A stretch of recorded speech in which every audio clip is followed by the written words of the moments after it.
caros irmãos, que Deus os abençoe em mais um domingo, dia do Senhor, dia que nós enviamos as mensagens por vídeo, para que você tenha um contato visual aí conosco. Eu gostaria muito de ter contato presencial com vocês, mas em obediência às autoridades, por prudência, nós ainda estamos mantendo este período de isolamento e de distanciamento necessários, nesse momento em que não temos ainda muitos dados, né? As próprias autoridades médicas divergem bastante sobre o alcance dessa pandemia, os efeitos do vírus, mas estamos orando muito, meus irmãos, porque estamos numa situação bastante difícil. Há aqui como dizem, estamos entre a cruz e a caldeirinha, porque se ficarmos muito tempo isolados, a dificuldade financeira trará outras consequências terríveis a esse país, mas se também liberarmos a normalidade da nossa vida antes do tempo necessário, pode ser que alcancemos níveis incontroláveis da pandemia.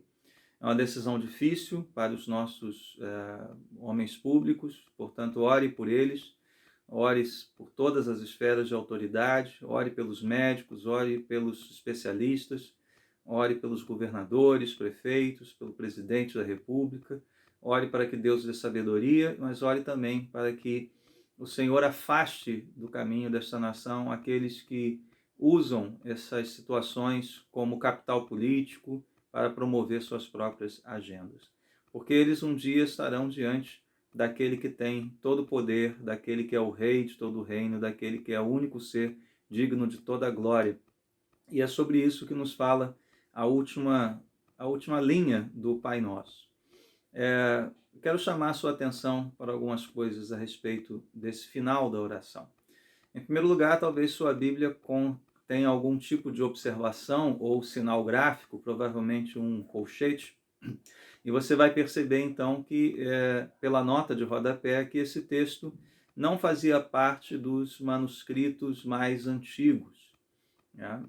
Mesmo assim, as traduções em português, as que nós temos em mãos, decidiram incluir esta porção final com a observação a que eu me referi. Embora então não faça parte de manuscritos antigos, é bastante lógico que a oração do Pai Nosso termine dessa forma. Nós estamos voltando ao ponto inicial da oração.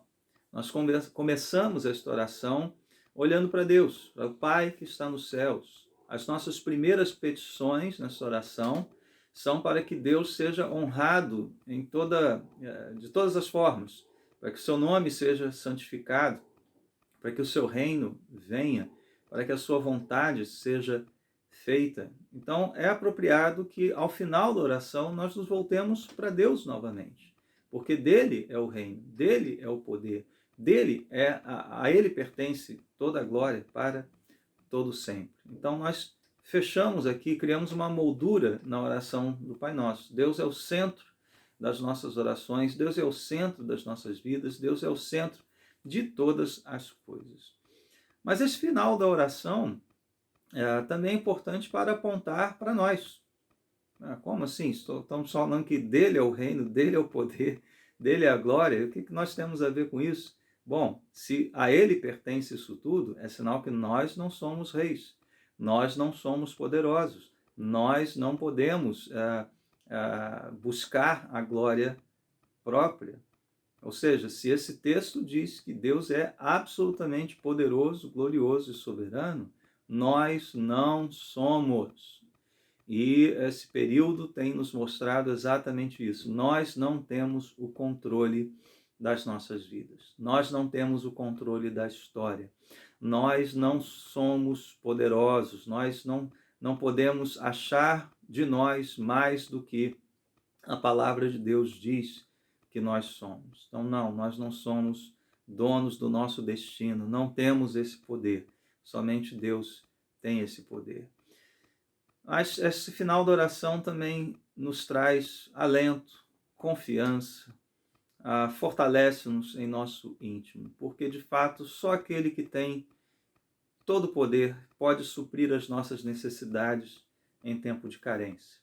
Então, por isso que nós oramos para o pão nosso de cada dia, Ele nos dá hoje. Embora trabalhemos, embora nos esforcemos, é o Senhor quem nos dá o pão. E diz o salmista que Ele dá isso até mesmo aos seus filhos enquanto dormem. Então Ele é o provedor. Só Ele tem poder para perdoar pecados. Só Ele tem poder suficiente para nos livrar do mal, do maligno. Só Ele tem poder de nos guardar nas tentações. Não a nossa força de vontade, a nossa nobreza de caráter. Ele tem este poder. Só Ele é o rei deste reino. Um reino que não pertence a este mundo. Um reino que está acima dos reinos deste mundo. Nós vemos as nações em verdadeira convulsão por causa desse vírus.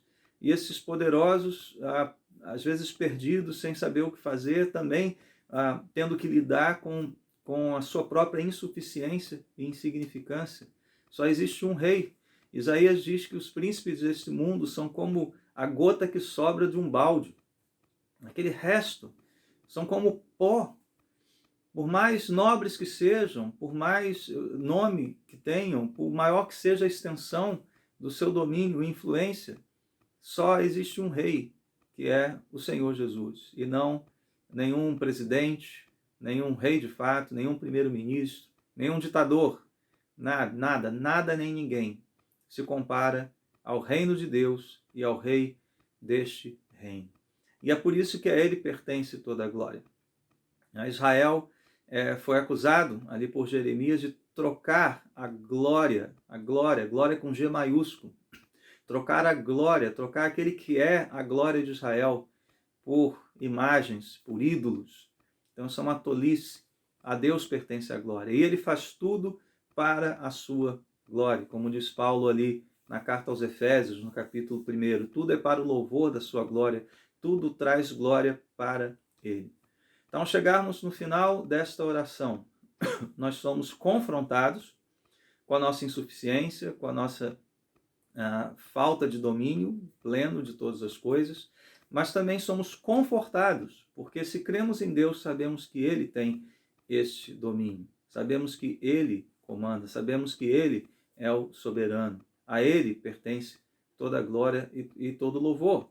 Então descansemos nele, descansemos na sua provisão, na sua proteção, no seu perdão. Deus jamais desamparou o seu povo, Ele não desamparará o seu povo. Embora sejamos disciplinados pelo Senhor, assim como Israel foi, assim como a igreja ao longo da sua história foi disciplinada, essa disciplina é para o nosso bem.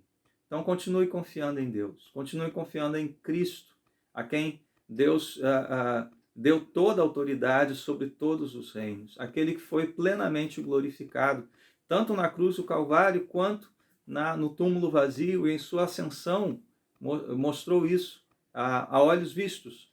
Ele foi glorificado pelo Pai, assim como Ele glorificou o Pai. E só Jesus Cristo tem, de fato, todo o poder. Poder para nos guardar, poder para nos perdoar, poder para nos suprir em toda necessidade. Vamos a Ele então em oração. Se Ele é de fato este ser poderoso, maravilhoso e glorioso, nós podemos orar com confiança. Venham, se aproximem do trono da graça, a fim de alcançar misericórdia. Eu quero orar por você nesse momento, pela sua casa, pela sua família. Deus e Pai, ao chegarmos ao final desta oração, esta escola de oração, Senhor, que a nossa fé, o nosso amor estejam firmados em Ti, confiando em Ti, Senhor. Ó Deus, que nos voltemos para Ti com humildade de coração, com coração quebrantado, com mentes renovadas, com plena confiança. Em dias tão maus quanto esses, Senhor, só nos resta uma esperança, que é o Senhor. Ó Deus, e Tu não frustrarás aqueles que confiam em Ti, como também não serão frustrados nenhum dos Teus planos, ó Deus. Então eu te peço, Senhor, abençoa aquele que está assistindo esse vídeo, sua casa, sua família, livrando-o do mal, suprindo as suas necessidades, perdoando, Senhor, talvez a falta de fé e confiança. Ó Deus, renovando suas vidas, renovando o seu vigor. Sê conosco, meu Pai. Nós te pedimos isso em nome de Jesus. Amém. Que Deus abençoe a todos.